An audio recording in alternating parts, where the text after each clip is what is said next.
Сәлеметсің бе, балақай? Қалың қалай? Жаңа жыл мерекеңмен құттықтаймын. Жаңа жылды қалай қарсы алдың? Әрине, бұл отбасылық мереке болғандықтан, біз жаңа жылды отбасымызбен бірге қарсы аламыз. Екеуміз кездеспегелі де біраз болды. Менің ертегімді сағындың ба? Сағынсаң, кел берірек жақында. Мен саған бүгін қыс патшалығы және жаңа жылдың құпиясы жайлы ертегін айтып беремін. Ертеде қыс патшалығы атты сиқырлы ел өмір сүріпті. Бұл елде қар тоқтаусыз жауып, ағаштар ақ шапан киіп, өзен-көлдер мұзбен қапталып тұрады екен. Бұл елдің басты байлығы жаңа жыл. Жаңа жыл ерекше күн болғандықтан, оны осы елдің адамдары асыға күтеді екен. Бірақ биыл бір нәрсе өзгерді. Патшалықта суық желдер қаттырақ соғып, күндер тым сұрғылт суық болып кетіпті. Ал ең таң қалатын жағдай, жаңа жылдың сағаты жоғалып кетіпті. Бұл сағатты қыс патшайымы күзететін. Ол сағат жаңа жылдың келуін белгілейтін. Ал сағат жоқ болса, жаңа жыл қалай келмек? Патшайым болса, қатты уайымдайды. Сағат жоқ болса, демек, мейрамда болмайды. Егер кімде-кім сиқырлы сағатты тапса, жаңа жылды құтқарып қана қоймай, ең үлкен сыйға ие болады, дейді екен. Сол патшалықта Айжан есімді қыз өмір сүріпті. Ол өте ақылды әрі батыл еді. Ол жылы киімін киіп, жаңа жылдық сағатты табуға бел буады. Сыртқа шығып, ормандардың арасынан ағаштардан іздей бастайды. Ағаштардың арасынан сағат табылмайды. Содан соң ол мұзды тауға бет алады. Мұзды таудың басында ол қарлы боранмен кездеседі. Боран болса, қатты соғып, Айжанды тоқтатуға тырысады.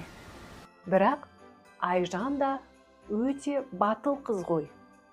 Ол боранға дес бермей, мен жаңа жылды құтқаруым керек, сағатты дереу қайтарыңдар, деп айғайлайды.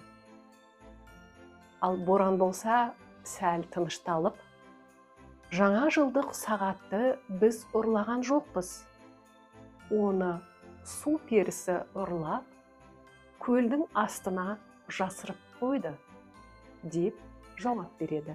Айжан мұзды көлге келіп, мұздың астынан жарқырап тұрған жарықты көреді. Бұл жарық сағаттың жарығы еді. Айжан көлдің бетіндегі мұзды сындырмақшы болады. Алайда күші жетпеді. Ол айналасына қараса, бір топ пингвинді көреді. Ол пингвиндерді көмекке шақырады. Маған көмектесіңдерші, достар, деген Айжанға пингвиндер жүгіріп көмекке келеді. Дереу мұзды сындырып, Айжанға сағатты алып шығуға көмектеседі. Айжан болса, сағатты әкеліп қыз патшайымына береді. Қыз патшайымы қатты қуанып, жылап жібереді. Сағатты орнына қойып еді, аспан жарқырап, жаңа жылды қарсы алу мейрамы басталып кетеді. Айжанның батылдығы үшін патшайым оған: қандай арманың бар? Айт, оны орындап береміз, дейді. Ал Айжан болса, менің арманым барлығына қуаныш пен бақыт сыйлау дейді. Осылайша қыз патшалығында жаңа жыл тойланады. Ал Айжан болса, жаңа жылды құтқарған нағыз батыр атанады. Осылайша батыр қыз Айжанның арқасында біз жылда жаңа жылды тойлайды екенбіз, балалар. Ертегі ұнады ма? Ұнады деген ойдамын.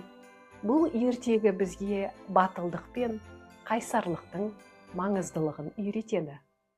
Айжан сияқты батыл болып, қиындықтарды жеңе білуді үйренсең, өзгелерге де қуаныш пен бақыт сыйлай аламыз.